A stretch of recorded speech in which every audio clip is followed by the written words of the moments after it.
Barisan Nasional ini. Dan menurut saya yang paling ideal bisa diterima oleh semua parpol itu adalah Pak Jokowi.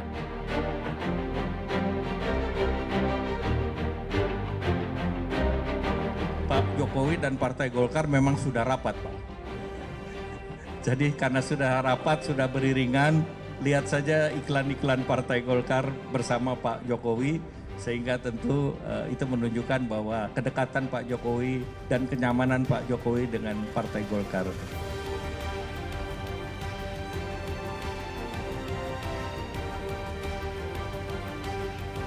Ketua umum enggak, kalau ketua umum kan ada peraturannya, mesti 5 tahun pengurus. Berarti mungkin saja kalau mau. Kalau seluruh daerah mau ya.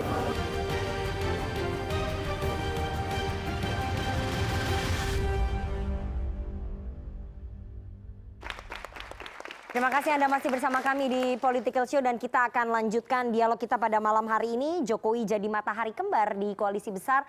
Tadi sebelum break saya udah bertanya ya ke Bang Doli, Bang Ahmad Doli Kurnia, Wakil Ketua Umum Partai Golkar, apakah kemudian Golkar sepakat dengan pernyataannya PSI bahwa untuk hal-hal yang non teknis begitu ya, Pak Jokowi akan lebih bisa diandalkan dibandingkan Pak Prabowo. Partai-partai ini akan lebih bisa percaya dengan Pak Jokowi dibandingkan dengan Pak Prabowo. Golkar sepakat nggak? Saya kira kita nggak usah buat rumit lah ya, kita mudahkan saja gitu loh ya. Pengalaman 5 tahun, 10 tahun, 15 tahun, 20 tahun saya kira Presiden mulai Pak Ibu Megawati, Pak SBY, Pak Jokowi ya itu kan menjalankan sistem kita selama ini bagus-bagus saja sebagai pemimpin politik ya. Jadi saya kira pertanggungjawaban itu kan nanti tunggal pada seorang presiden. Dia harus menanggung-jawabi semua apa yang menjadi kepercayaan diberikan oleh rakyat. Mau urusan politik, urusan teknis, urusan non teknis segala macam itu penanggung jawabnya adalah presiden. Jadi menurut saya kita buat mudah aja. Buat mudah itu maksudnya gimana? Ya jalan aja. Jadi kalau nanti ada presiden baru terpilih, dia presiden ya. Dan kemudian saya sekali mengatakan Pak Jokowi memang masih kita butuhkan energinya. Dan saya yakin kalau beliau mau ke Solo ya ke Solo. Dan kalaupun dia di Solo ataupun di Jakarta, selama bangsa ini memerlukan tenaga pikirannya, itu kan teknis juga. Oke, jadi konsep ditunggal tadi nggak bisa jadi ya? makanya tadi saya katakan di awal ya, tanpa ada peran formal pun ya diberikan kepada Pak Jokowi. Bangsa ini masih memerlukan Pak Jokowi. Oke, jadi nggak perlu ada peran formal, Pak Jokowi tetap dibutuhkan. Iya, tergantung ya. Kalau mau buat formal boleh. Nanti ya, tadi saya katakan kembali kalau misalnya itu dibutuhkan oleh Pak Prabowo sebagai presiden terpilih. Oke, tapi konsep ditunggal, pembagian matahari bulan itu yang disebutkan oleh Bang Kodari, menurut Golkar ya itu nggak perlu ada gitu ya? Ya di mana-mana juga nggak bagus, ya kan? Nggak bagus kalau misalnya ada satu organisasi saja atau negara kemudian dipimpin oleh dua gitu kan, ya itu tidak lazim sebetulnya gitu loh ya. Jadi gini lah menurut saya ya, ini kita stop aja ya, coba mengadu-adu antara Pak Jokowi dan Pak Prabowo gitu ya. Itu kan usulannya dari koalisi Anda juga. Dua orang nih, saya dukung koalisi mana? Ya itu koalisi Indonesia Maju, PSI koalisi Indonesia Maju kan? Iya tapi kan Anda tanya sama Golkar kan? Iya, teman koalisinya loh ya yang kan? ngusulin. Kita stop, kita hantarkan ini bangsa sampai selesai Pak Jokowi tuntas memimpin dan kemudian kita sudah menyelesaikan pemilu gitu ya. Nanti kalau kita membutuhkan Pak Jokowi, kita cari tempatnya yang paling pas dan itu pembicaraannya mau formal mau informal itu semua tergantung presiden terpilih ya. Dan saya yakin antara Pak Jokowi dan Pak Prabowo ini juga sebetulnya punya mekanisme komunikasi tersendiri yang cukup baik selama ini gitu ya. Mereka bayangkan aja nih, dua tokoh ini mulai berapa kali bertarung Pak Kodari ya kan? Berkompetisi sampai dua-duanya ikhlas dalam satu rumah kemudian diantarkan jadi presiden. Saya kira mereka cuma punya hubungan yang baik yang kita sama harus jaga. Jadi hubungan baik itu jangan sampai dirusak hanya karena pembagian kekuasaan begitu ya? Ya karena gini, kalau tadi bicara tentang soal kerjasama politik ya, ya itu semuanya juga berjalan bagus-bagus saja. Ya menghadapi pilkada di parlemen ya, ada yang dikelompokkan sebagai partai politik pendukung pemerintah. Tapi dalam isu tertentu bisa berbeda, Di pilkada tapi itu ya. nggak merusak suasana Ya. politik dan nggak menghambat pembangunan kan Oke, selama ini ini kayaknya kan belum kira kayak kompak gitu. nih di Koalisi Indonesia Maju karena PSI usulannya pengen Pak Jokowi jadi ketua atau sekjen pemimpin dari koalisi besar. Golkar belum serak Bukan gitu. soal kompak, ini kan belum dibicarakan, ini kan ide Iya, boleh ide. aja silakan. Ide. Kita juga punya pandangan ya boleh juga Iya, aja. betul. Oke. Jadi Golkar pandangannya nggak kurang baik lah ya dalam satu organisasi kalau dipimpin oleh dua. Anda yang bilang nggak kurang baik. Ada yang mengatakan sebelumnya ya. Oke, selain usulan sebagai ketua koalisi besar, ternyata Pak Jokowi juga kabarnya dalam tanda kutip didorong menjadi ketua umum Partai Golkar. Nah, sebenarnya Pak Jokowi gimana sih? Mau nggak jadi ketua umum Partai Golkar? Kita baca pernyataannya Pak Jokowi berikut ini ya. Waktu ditanya oleh teman-teman wartawan soal isu Pak Jokowi akan mengambil alih kepemimpinan dari Partai Golkar. Apa jawabannya Pak Jokowi pada saat itu? Nah, Pak Jokowi nggak membantah, nggak membenarkan. Tapi Pak Jokowi hanya menjawab, saya setiap hari masuk istana. Nih saya mau tanya langsung ke Bang Kodari ya. Bang Kodari saat ditanya oleh wartawan soal berita ataupun isu bahwa Pak Jokowi akan mengambil alih Partai Golkar menjadi ketua umum, Pak Jokowi nggak membantah dan nggak membenarkan. Tapi jawabannya saya setiap hari masuk istana. Anda melihatnya gimana? Ya, apakah kemudian diinginkan atau tidak itu kan sebenarnya kembali kepada pengurus Golkar sebagai pemilik suara ya dalam proses Munas yang akan datang. Tetapi kalau saya melihat memang Partai Golkar kan sebagai partai yang ideologinya karya kekaryaan ya, itu saya maknai sebagai sebuah partai politik yang ingin selalu menjadi bagian dari pemerintahan, makin sentral di pemerintahan, makin kuat eksistensinya begitu. Dan kembali kalau kita bicara namanya saja kan golongan karya gitu Golongan ya. kekaryaan. Golongan karya. Golongan karya itu kan artinya golongan kerja. Kerja itu eksekutif. Kalau dia cuman ada di parlemen, tidak ada di kabinet, maka dia menjadi golongan wacana gitu. Berubah nama partainya. Jadi saya melihat ada sebuah keinginan yang besar dari Golkar itu, dari internal Partai Golkar itu untuk memiliki akses kepada pemerintahan. Dan Kan kita ini melihat nggak ada aksesnya. dan kita melihat itu pada bentuk yang dalam bentuk manifestasinya itu ketika misalnya Pak Yusuf Kalla tahun 2004 jadi begitu ketua umum. terpilih sebagai wakil presiden lalu kemudian menjadi wakil ketua umum. Nah, saya melihat gagasan ini juga masih dua kemungkinan ya. Pertama misalnya kalau pengurus Partai Golkar ingin ada akses kepada pemerintahan tentunya bisa Pak Jokowi. Tetapi kita juga bicara mengenai timeline di sini karena Pak Jokowi ini kan akan selesai masa jabatannya sampai dengan bulan Oktober. Karena itu saya melihat kalau saya yang ditanya ya, ini ide lagi ya, jangan disalah-salahin ya. Nah, ide lagi nih. Kalau nggak ada ide kan nanti nggak rame kan. Saya kalau sama Nani agak takut-takut disalah-salahin. Ini berarti jelek gitu kan gitu. Jadi kalau saya ngelihat yang lebih mungkin itu sebagai kalau kita bicara Partai Golkar dengan akses kekuasaan di masa yang akan datang itu lebih mungkin Gibran sebetulnya sebagai ketua umum. Jadi Mas Gibran jadi ketua umum Partai Golkar. Bonusnya lagi adalah Gibran itu memiliki daya tarik terhadap anak muda dan sudah terbukti dari Pilpres 2024 ini memang anak muda yang memilih pasangan Prabowo Gibran jauh lebih tebal dibanding dengan generasi Z, generasi baby boomers dan ini adalah investasi jangka panjang buat Partai Golkar untuk bisa mendapatkan dukungan anak-anak muda di masa yang akan datang begitu. Jadi saya kira kita melihatnya dari kacamata pengurus Partai Golkar lah, jangan dari kacamatanya yang lain. Oke, tapi tadi Anda mengatakan bahwa kalau Golkar ingin punya akses terhadap kekuasaan, terhadap eksekutif, ya pilihannya adalah di Pak Jokowi atau di Mas Gibran. Berarti ketua umum yang sekarang Pak Erlangga Hartarto kurang punya akses terhadap kekuasaan dan eksekutif gitu? Punya, tetapi kan sebagai, beliau sekarang kan Menko, tentunya akses yang tertinggi kalau kita bicara jabatan publik di pemerintahan Republik Indonesia ada pada posisi presiden atau wakil presiden. Nah, kalau presidennya kan sudah nggak mungkin karena sudah punya partai sendiri yaitu Gerindra. Nah, memang wakil presidennya pada hari ini terduga PDIP, terduga PDIP. Karena saya juga nggak tahu persis. Tetapi kalau misalnya bicara posisi Mas Gibran sebagai tokoh politik dan perlu kekuatan politik dan saya yakin juga Pak Prabowo juga membutuhkan dukungan Partai Golkar dengan lebih pasti, lebih politik yang lebih pasti. Maka Mas Gibran sebagai wakil presiden itu sesuatu opsi yang sangat mungkin. Sebagaimana hal misalnya pada zaman SBY, Pak SBY ya menyetujui lah ya katakanlah begitu Pak Yusuf Kalla untuk menjadi ketua umum Partai Golkar. Oke, saya ingin tanya ke kader Golkarnya langsung. Bang Doli, jangan senyum-senyum gitu, Bang Doli ya. Jadi Bang Doli, mungkin nggak itu secara aturan bahwa Pak Jokowi dan juga Mas Gibran yang belum pernah menjadi kader Golkar, kemudian tiba-tiba ujuk-ujuk jadi ketua umum supaya Golkar lebih punya akses terhadap eksekutif dan kekuasaan? Ini kan semua wacana ya. Ya itu tadi usulan. Dan saya Usulannya golongan Bang wacana, Kodari. golongan ya, wacana. dan saya golongan karya. Nah, jadi saya tidak mau terjebak dengan golongan wacana. Oke. Dari tadi kan kita bicara asumsi, ya. Pak Jokowi diusulkan jadi ketua koalisi besar. Jangan-jangan Pak Jokowi nggak mau, ya kan? Nah sekarang juga begitu. Masuk ke sesi berikutnya, Pak Jokowi diusulkan jadi mau jadi ketua umum Golkar. Mas Gibran juga kayak begitu, gitu. Nah, apa namanya ya?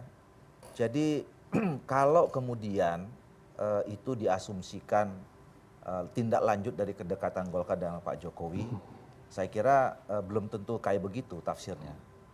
Kita harus menghormati sampai sekarang. Tadi juga ditegaskan sama Bang Andre bahwa Pak Jokowi itu kan tidak pernah menyatakan dirinya keluar dari kader PDI Perjuangan. Dan PDI Perjuangan juga tidak pernah mengatakan bahwa tidak mengakui Pak Jokowi sebagai kader PDI Perjuangan. Termasuk Mas Gibran. Ya, saya kira kan tidak pernah ada statement resmi yang mengatakan Mas Gibran juga. Tapi nggak dibantah tadi sama Pak Jokowi. Apa itu? Waktu ditanya sama wartawan soal pengambil alihan ketua umum Partai Golkar, Pak Jokowi mau bergabung Partai Golkar, Pak Jokowi jawabnya setiap hari saya masuk istana. Harusnya kan kalau misalnya itu nggak benar, Pak Jokowi membantah itu. Ya kalau benar juga kan nggak perlu dijawab juga. Oke. Jadi beda kan, gitu loh. Nggak kejebak kan. Terus? Nah jadi dari kacamatanya pengurus Golkar, idenya tadi gimana? Dibutuhkan nggak sosoknya Pak Jokowi dan juga nggak, Mas sekarang Gibran kalau bicara tentang terhadap akses terhadap kekuasaan, loh sekarang Golkar ini dari awal menjadi partai pengusung dan pendukungnya Pak Jokowi. Dan dari awal juga kami adalah termasuk koalisi pendukung pemerintah. Bahkan kami punya 4 kader terbaik kami di pemerintahan. Jadi akses kami ke eksklusif itu kuat. Apalagi beberapa kali kan disebutkan bahwa Pak Jokowi sangat nyaman dengan Partai Golkar. Ya, jadi hubungan kami dengan Pak Jokowi sangat baik. Artinya itu hubungan Golkar dengan eksekutif bisa disebut embodied gitu loh. Jadi nggak ada persoalan dengan soal itu. Oke, jadi nggak perlu Pak Jokowi dan Mas Gibran untuk bisa mengakses ke eksekutif ya? Karena memang sekarang hubungannya juga udah baik Iya, gitu kan? sama Pak Jokowi bagus-bagus saja. Nggak, ini kita ngomong kan ke akses pemerintahan selanjutnya. Itu yang usulannya Bang Kodari itu kan kenapa dibutuhkan Pak Jokowi supaya Golkar lebih, atau Mas Gibran supaya Golkar lebih punya akses lagi terhadap eksekutif. Ya kita kan belum bicara nih, nanti habis pemerintahan, habis presiden, wakil presiden terpilih kan kita bicara juga nanti soal apa namanya kerjasama politik pasca post election, ya kan kemarin bicara tentang bagaimana memenangkan pasangan 02. Abis ini kan menjalankan pemerintahannya 5 tahun, tentu akan ada pembicaraan bahwa insya Allah Partai Golkar juga terakses dalam pemerintahan berikutnya. Tapi secara aturan nggak bisa ya? Apa itu? Kalau misalnya ada usulan bahwa Pak Jokowi dan juga Mas Gibran mengambil alih Partai Golkar kan? Kalau dalam aturan yang sekarang memang ada aturan-aturan tertentu ya yang spesifik. Ya. Pertama saya mau tegaskan Munasnya itu letterlek Desember 2024. Yang kedua kalau ada orang mau menjadi calon ketua umum itu ada syarat-syaratnya. Harus masuk dulu menjadi anggota, kemudian harus pengurus inti 5 tahun gitu. Itu aturan yang sekarang tertulis dalam Berarti Pak ADRT. Jokowi sama Mas Gibran nggak mungkin ya? Pakai aturannya sekarang. Nah saya tanya, boleh nggak seseorang itu pegang 2 kartu anggota? Saya nggak tahu Secara nih gimana. undang-undang partai politik? Nggak boleh. Nggak boleh. Nggak boleh. Jadi sepanjang Pak Jokowi masih memegang kartu Ya, nggak tanda boleh anggotanya lagi. PDI Itu Perjuangan. melanggar hukum. Oke. Gibran juga ya.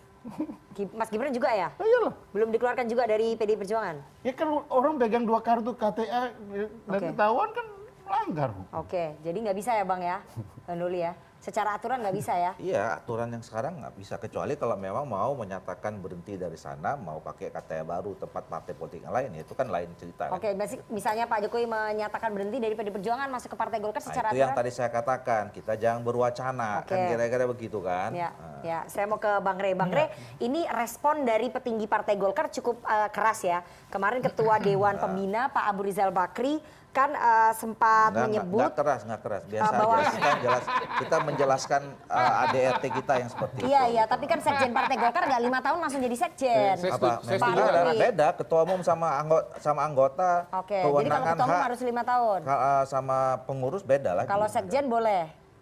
Sekjen yang Nggak usah sekarang 5 5 tahun, Oke, jangan waktu dulu jangan 2019. lagi buat isu lagi Oke, wacana. oke, saya mau ke Bang Rey ya. Bang Rey, ini resistensi dari senior Partai Golkar seperti Pak Abu Rizal Bakri dan juga Pak Luhut itu agak keras kemarin dalam pertemuan DPD dan juga pengurus Golkar di Bali bahwa Golkar jangan mau diatur-atur oleh orang luar begitu ya.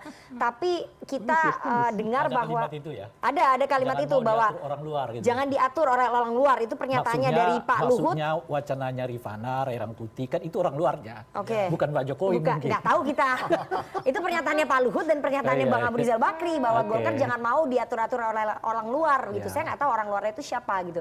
Yang dimaksud oleh Pak Luhut dan juga Pak Abu Rizal Bakri. Tapi apakah kemudian kalau Pak Jokowi nggak bisa menjadi ketua umum Partai Golkar menggunakan tangan orang lain, misalnya Pak Bahlil Lahadalia untuk mengambil alih Golkar sebagai kendaraan politiknya, itu mungkin aja nggak?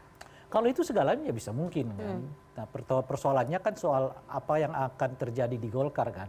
Sejauh apa kelihatan Golkar juga bisa menerima berbagai gejolak politik yang akan terjadi pada mereka pasca lumayan adem selama beberapa tahun terakhir ini kan. Oke. Gitu.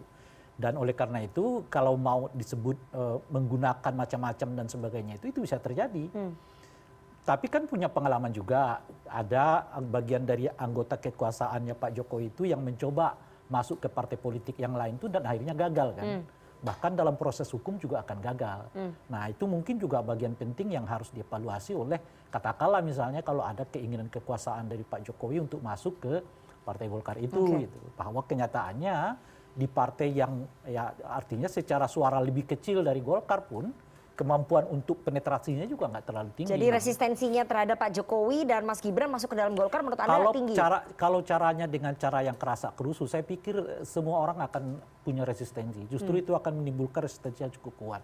Oleh karena itu ya harus dilakukan dengan cara-cara yang katakanlah memungkinkan setiap orang itu untuk menerima. Apa tuh cara-cara apa? Ya saya nggak tahu caranya kan. Nah, yang saya mau katakan itu kadang-kadang di Indonesia itu orang nggak berbicara substansi politik, tapi berbicara tentang cara apa yang Anda lakukan, gitu. Jadi bisa substansinya benar, caranya apa namanya, isinya benar, tapi kalau cara menyampaikannya dilakukan dengan cara yang kelihatan tidak elok di mata masyarakat, justru substansinya akan terlupakan gitu. Jadi boleh jadi cara pandang misalnya memasukkan Pak Jokowi di dalam kekuasaan di lingkaran Golkar itu sesuatu yang tepat gitu, tapi kalau cara dan proses pengambil alihan kekuasaan yang dilakukan dengan cara tidak tepat, ya itu bisa justru berbalik ya kan, akan menyerang mereka yang coba mengambil alih itu gitu. Nah itu yang pertama. Nah yang kedua kalau terkait dengan apa namanya itu ya, kita kan bicara tadi soal matahari kembar ini gitu ya. Sebetulnya kan ide soal apa namanya itu, sebut saja lah Barisan Nasional menjadi menakutkan itu karena istilah yang dipergunakan oleh CNN sebagai istilah matahari kembar. Padahal mungkin ketika ide itu dilontarkan tidak dalam format bayangan seperti matahari kembar itu. Tapi itu bisa saja dua fungsi yang berbeda-beda. Sama seperti ketua umum partai yang mencalonkan orang lain sebagai calon presiden. Kan ketua umum partai administratif. Ya kan, bagaimana yang memastikan seluruh roda organisasi partai politik ini bekerja untuk memenangkan pemilu dan memenangkan calon presidennya. Nah mungkin model itu yang mau dipakai. Meskipun tentu kalau misalnya figur Pak Jokowi yang dicoba ditarik masuk ke dalam, saya nggak terlalu yakin juga punya penerimaan yang cukup kuat. Gitu kira-kira. Karena pertama pasca Oktober itu Pak Jokowi drastis. Apalagi wibawanya di depan partai-partai ini mungkin juga akan berkurang. Nggak usah kita menunggu ke Oktober. Dalam kondisi yang seperti sekarang pun kita udah mulai ada resistensi. Setidaknya tadi disebutkan oleh Bung Doli, disebutkan oleh Abu Rizal Bakri, dan apa yang Anda sebutkan itu tadi. Artinya partai seperti Golkar pun sudah mulai berhitung kan soal figur Pak Jokowi gitu kan. Nah kenapa itu bisa terjadi? Karena situasi politiknya beda sekarang. Kalau sebelum Pilpres itu semua orang butuh Pak Jokowi, setelah Pilpres ini jangan-jangan Pak Jokowi yang butuh partai-partai ini. Gitu jadi nggak mungkin menurut Anda akan sulit ya kalau Pak Jokowi menjadi pemimpin koalisi besar kalau Pak Jokowi nggak punya posisi menjadi ketua umum parpol? Iya. Akan sulit. Nggak bisa terbayangkan oleh kita. Karena begini, kan kita mengandaikan setelah Oktober itu Pak Jokowi masih seperti presiden yang sekarang. Enggak, setelah Oktober itu nggak usah kita nunggu Oktober. Sekarang aja Golkar udah mulai secara meskipun malu-malu Doli mengatakan ya tempatkanlah pada tempat yang semestinya ya. Itu kan bahasa yang lain nggak cocok Bahasa lebih halus gitu. Iya. Oke. Itu nggak malu-malu. Memang harus begitu. Kita Apa maksudnya? Berarti bukan, kita kan harus menghargai pemimpin-pemimpin kita. Kan? ke depan. Gitu.